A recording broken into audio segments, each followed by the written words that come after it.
Oferecimento Unimed. Ribeiro e Arrabal Negócios Imobiliários. 3228-7000. Olá, o Tá na Rede de hoje vai falar de depressão.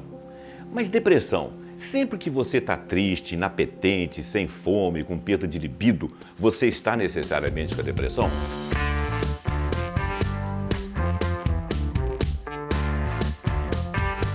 Olha só, a depressão, ela tem uma etiologia definida, parece ser um desequilíbrio nos neurotransmissores, dopamina, serotonina. Esses neurotransmissores parece que causam uma dificuldade química no cérebro e com isso você tem uma transformação no cérebro que repercute no corpo. Por exemplo, dores de estômago, falta de apetite, falta de libido, insônia ou excesso de sono, são características específicas da depressão.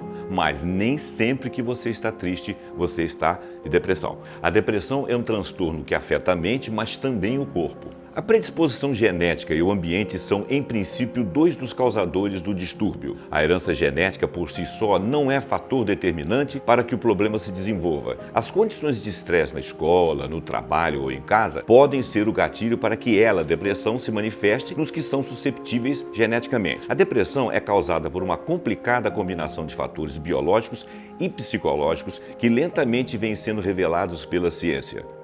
Os portadores sofrem alterações no córtex pré-frontal, região do cérebro responsável pela tomada de decisões e julgamentos do que é certo e do que é errado. Segundo a psiquiatria, a sensação é de dificuldade em processar informações e lentidão na ação, como se o cérebro estivesse travado, lento ou nebuloso. Ao longo do surto, o corpo também sofre com aumento na produção de cortisol, elevando a adrenalina no sangue e fazendo com que a variabilidade da frequência cardíaca diminua, indicando uma adaptação anormal e insuficiente do sistema nervoso autônomo, que controla funções como respiração, circulação do sangue, temperatura e digestão. E isso, claro, implica no mau funcionamento fisiológico no indivíduo. Os quadros leves e moderados nós podemos resolver com exercícios físicos e alimentação saudável. Já os quadros mais sérios, pode ser necessária a ajuda dos antidepressivos. Agora, a psicoterapia é bom ser usada em todos os acometimentos. Um estudo realizado pela Organização Mundial de Saúde divulgou um relatório global apontando que o número de casos de depressão aumentou de 18% entre 2005 e 2015. São mais de 322 milhões de pessoas em todo o mundo e a maioria são mulheres. A depressão é a principal causa incapacitante em todo o mundo e contribui muito para a carga global de doenças. A prevalência de depressão no Brasil é a maior entre as nações em desenvolvimento, chegando a 10,4%. Ou seja, 21 milhões de indivíduos. As taxas de morte relacionadas a episódios depressivos, incluindo suicídios, aumentou 705% por aqui desde os anos 2000, segundo a pesquisa do jornal O Estado de São Paulo. A depressão tem sido chamada de o mal do século e é sempre associada a muito preconceito e desinformação. Alguns até argumentam ser fraqueza de caráter. Os médicos garantem a etiologia do distúrbio, afastando os preconceitos quanto ao caráter dos indivíduos acometidos. Eles também explicam o aumento do número de casos, já que hoje o diagnóstico é muito mais preciso. O filósofo Paul Valéry fala da trágica expressão do ser humano depressivo. Ele fala que é delicada a sua relação com o tempo. Ele é um homem mais lento. Maria Rita Kell, já psicanalista, fala que o depressivo ele tem um tempo singular que foi perdido e por isso essa lentidão que para nós é irritante. Mas a depressão não pode ser confundida com o vazio existencial. Rollo May diz que esse vazio existencial ele pode e deve ser devido a guerras, torturas, a agressão ao ser humano no cotidiano. Na atualidade, a visão do filósofo e jornalista Adalto Novaes considera que existe um declínio dos ideais e uma resignação muito grande em relação à história e também à política. O que domina a política ou um tipo de sociedade é, entre aspas, um egoísmo organizado. Não existe a ideia de comunidade ou isso implicitamente desaparece. Adalto cita o filósofo Paul Valéry, para o qual a democracia contemporânea é a arte de impedir as pessoas de se interessarem por aquilo que lhes diz respeito, mas que, ao mesmo tempo, os obriga a decidirem sobre o que nada entendem.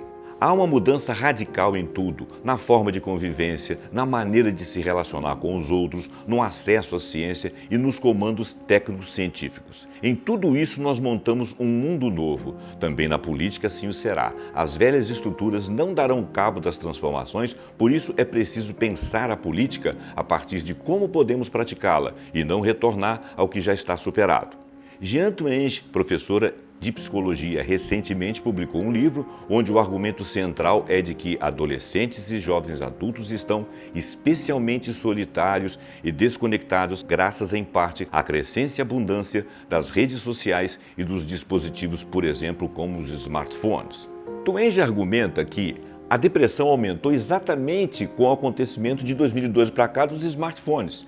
E ela acha que os smartphones e as redes sociais estão moldando a cabeça dos adolescentes. Esta é, segundo ela, uma geração mais caseira, mais imatura e mais propensa a problemas de saúde mental. De 5, 6 anos para cá, parece haver mudanças mais repentinas, grandes aumentos da quantidade de adolescentes se sentindo sozinhos ou excluídos, meninos e meninas que acreditam não conseguir fazer nada bem e que suas vidas não têm muito sentido. Nas horas de lazer, ficam mais tempo na internet, nas redes sociais, jogando videogames ou assistindo vídeos de qualquer categoria e dedicando menos tempo a funções como ler, dormir ou ver seus amigos. Ao chegar aos 18 anos, que todas as gerações anteriores ansiavam, eles tendem a ter menos expectativas de possuir uma carteira de motorista, um trabalho, ir a encontros românticos. Em princípio, esses são sintomas clássicos de depressão, mas não necessariamente. Mudando de enfoque, sofrimento e angústia sempre foram matéria trabalhada por filósofos.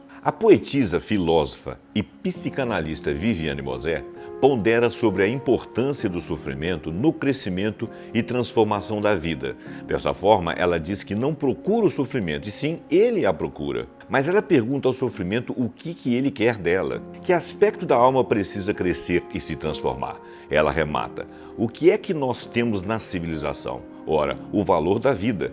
E a vida implica em ganhar e perder, mas também além de ganhar e perder. O que faz bem ao ser humano não é ganhar ou perder. O que faz bem ao ser humano é ser potente para viver. Então, o móvel do sofrimento é dar lugar à reflexão. E assim, voltamos à frase inicial do programa de hoje de Fyodor Dostoiévski: o sofrimento acompanha sempre uma inteligência elevada e um coração profundo. Os homens verdadeiramente grandes parecem-me experimentar uma grande tristeza. Nós vamos terminar esse programa com um pequeno trecho de um poema de Viviane Mosé chamado Poemas Presos. E, se você gostou, você curte, você compartilha, você acompanha a gente no TMTV e no vaiali.com. Fique com o poema. A maioria das doenças que as pessoas têm são poemas presos. Abscessos, tumores, nódulos, pedras. São palavras calcificadas, poemas sem vazão. Mesmo cravos pretos, espinhas, cabelos encravados, prisão de ventre, poderiam um dia ter sido poema, mas não. Pessoas adoecem da razão de gostar de palavra presa. Palavra boa é palavra líquida, escorrendo em estado de lágrima. Lágrima é dor derretida. Dor endurecida é tumor. Lágrima é raiva derretida. Raiva endurecida é tumor. Lágrima é alegria derretida. Alegria endurecida é tumor. Lágrima é pessoa derretida. Pessoa endurecida é tumor. Tempo endurecido é tumor. Tempo derretido é poema. E você pode arrancar os poemas endurecidos de seu corpo.